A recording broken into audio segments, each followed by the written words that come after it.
Assalamu alaikum. Bugün 23 aprel 2023 yıl. Атайын контент емес, тамшылатып суғару бойынша текшеріп жүріп атып, сіздер менен қоша көрсетіп кетейін. Көпшілігі тамшылағанда қандай болады деп көп сұрашады. Мынакей. Мына ушундай абалда суғарылат 1 саатта 40-50 литрге чейин агат. Азыр бир катар текшерип жүрөм. Көчөттөн алыстыгы 50 см алыста коюлган.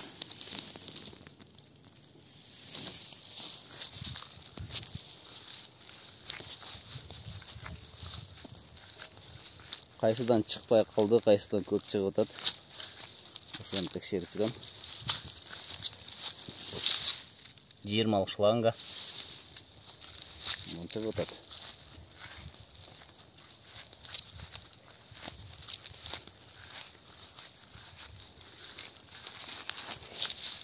Азайып калган.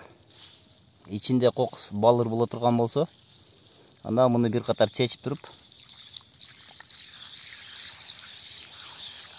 балырды чыгарып берип туруп, мындай кайра жаап коебуз.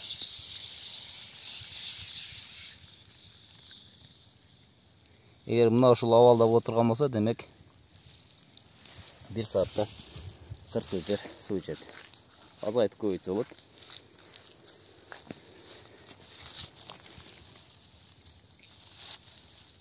Мыныкы ичинде балырбы, мусурбу туруп калган.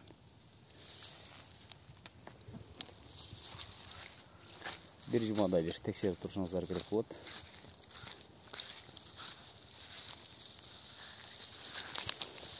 Бул дагы азайып калган, муну көбөйтүп коебуз. Мыныкы көбөйтсөк деле көбөйгөн жок, бирок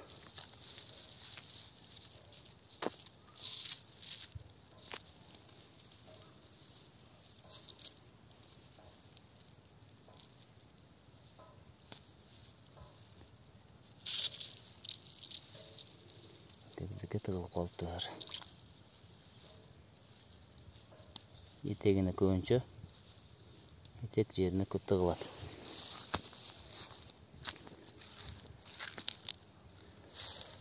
Астын жон гана мына ушундай бүктөп койгонбуз. Бир айда бир жолу муну тазалап турабыз. Көрүңүздөр кандай потологлар чыгып атат. Азыр тазаланып болуп атат.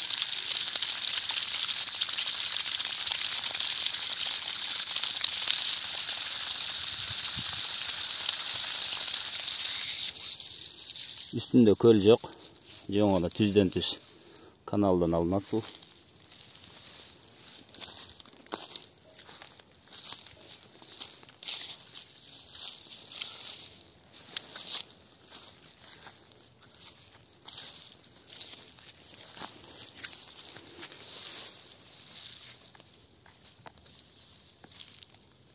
Азайып калгандарын көбөйтүп коебуз.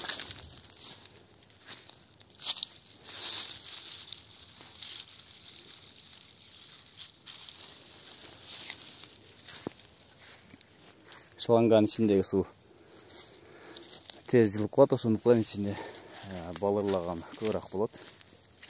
Же болсо аба туруп калышы мүмкүн.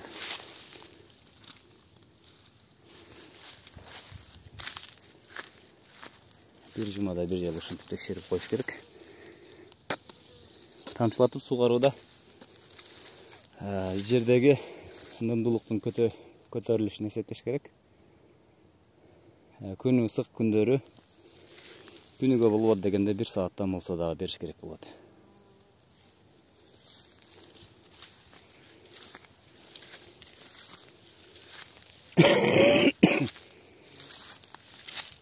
Муну кылыш жакшы болуп атат.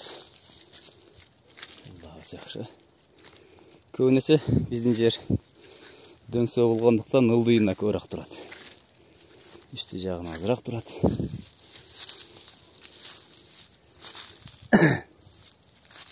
Мына ушул ар бир көчөттүн астына өзүнөн чыккан, же болсо полиядан терилген таштарды тизгенбиз. Чөп оргонго мешайт этпесин деп. Анан bunun bir жакшы секрети бар. Таш канчалык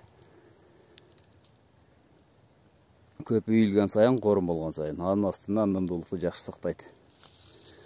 Ачып көрсөтөйүн.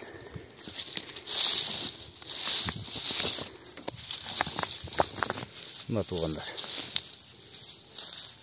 Астынан ным. Азыр кармап туруп сиздерге текшерип берем нымды. Мынакей. Комок сыяктуу болуп калды. Мына таштадык. Талкаланган жок. Демек нымдуулук таштын астында жакшы сакталат. Көчөттөрдүн астында мына ушундай чөптү оруп алып келип коебуз. Мынакей. Чөп кык.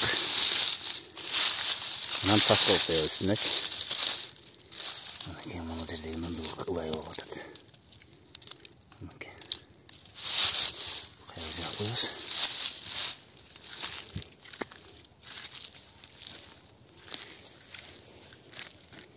Гилас өсүмдүгү ушунчалык сууга талапчан болот.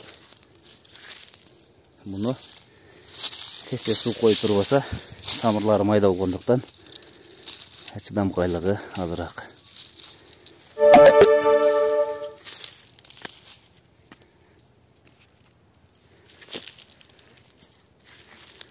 Бул жакшы. Бир шабдалы, бир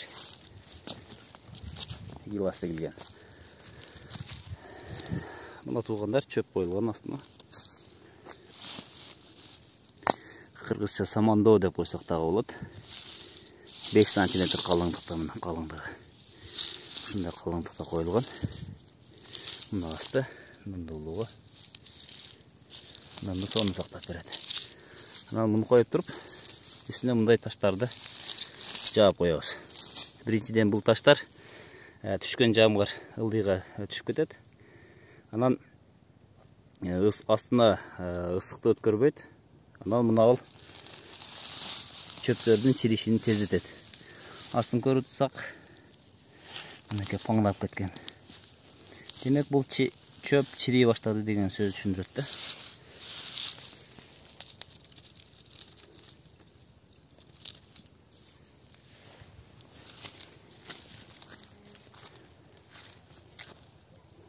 Бул агып атат.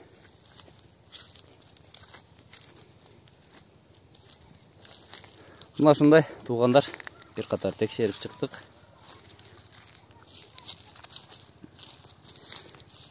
Бир саат, 2 саатта эгер ушундай ага турган болсо, демек көчөттөр өзүнө керектүү сууну алат.